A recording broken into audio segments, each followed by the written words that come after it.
स्वागत है आपका हिस्ट्री विद के में। आज हम लोग आधुनिक भारत के इतिहास की जानकारी के स्रोतों का अध्ययन करेंगे।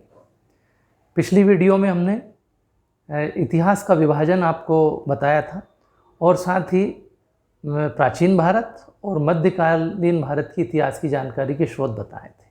आप डिस्क्रिप्शन बॉक्स में लिंक दी हुई है, उसमें जा कर के और वीडियो देख सकते हैं। उससे ये टॉपिक और अच्छे से समझ में आएगा।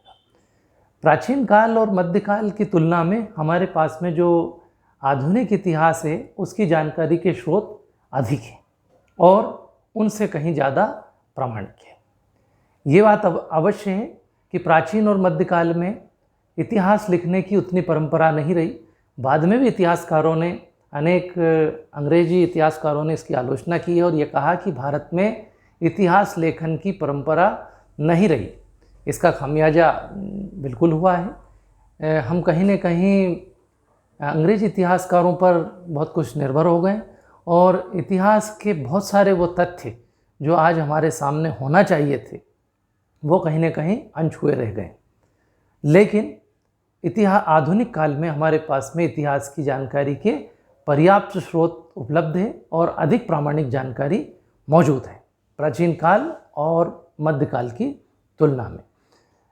अब यदि हम बात करें इनके स्रोतों की तो वो प्राचीन काल और मध्यकाल की तुलना में तो बिल्कुल अलग तरह के स्रोत हमारे पास में मिलते हैं, जैसे पत्र पत्रिकाएं, समाचार पत्र, शोध ग्रंथ हैं और इसके अलावा निजी जीवनियाँ हैं, दस्तावेज है सरकारी। तो ये सब प्राचीन और मध्यकाल से अलग तरह के हैं। आइए हम उनको देखें कौन कौन से स्रोत हैं जिनसे कि हमें आधुनिक इतिहास का लेखन में मदद मिलती है।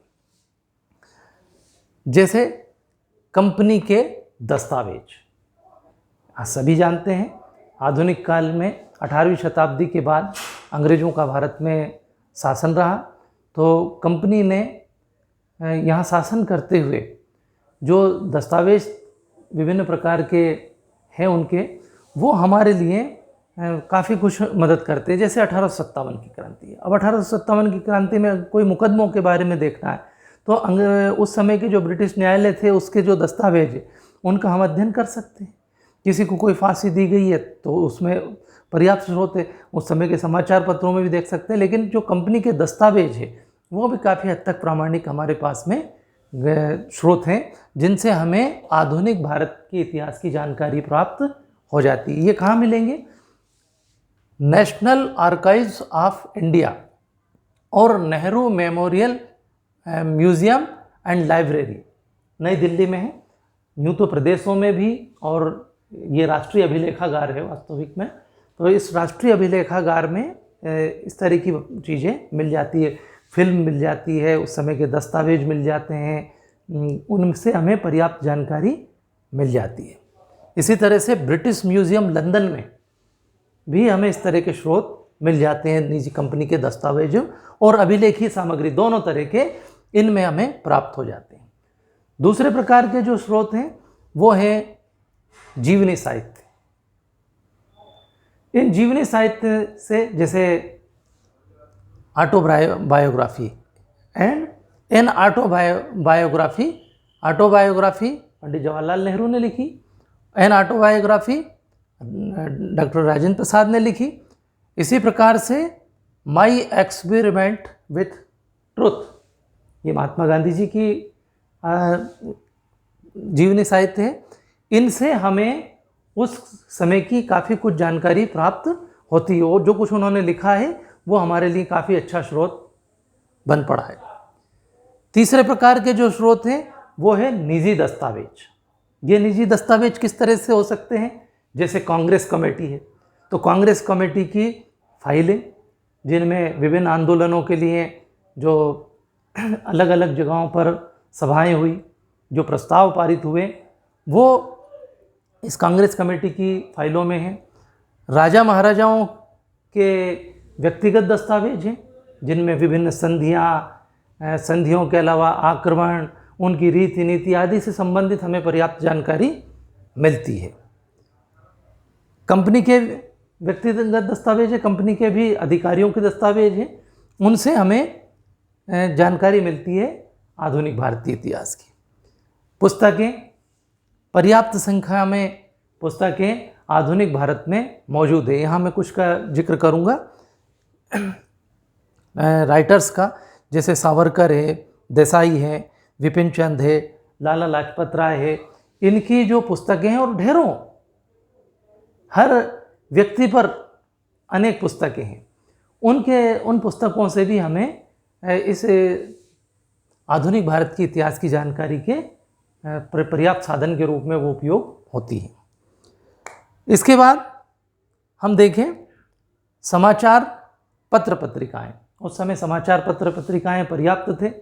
उस समय के समाचार पत्र पत्रिकाओं का अध्ययन करके, उनको देख करके हम जानकारियां निकाल सकते हैं। जैसे अगर महात्मा गांधी के कोई आंदोलन है, या हम कहेंगे कि उनके दांडी मार्च है, या इससे पहले अगर जाएं तो 1857 की क्रांति है, ब्रिटिश सरकार के उस समय की कोई नीतियां हैं जो कि अखबारों में छपी है, उनकी आलोचना हुई, प्रशंसा हुई, जो भी है वो हमें समाचार पत्रों से और पत्रिकाओं से मिल जाती है। मैं कुछ बताना चाहूँगा। जैसे यंग इंडिया गांधी जी ने लिखी थी, केसरी तिलक की है, अमृत बाजार पत्रिका घोष की, पायनियर अंग्रेजी में है रॉबर्ट नाइट का, नेशनल हेराल्ड है नेहरू जी का, नवजीवन जो कि गुजराती में भी है गांधी जी का है।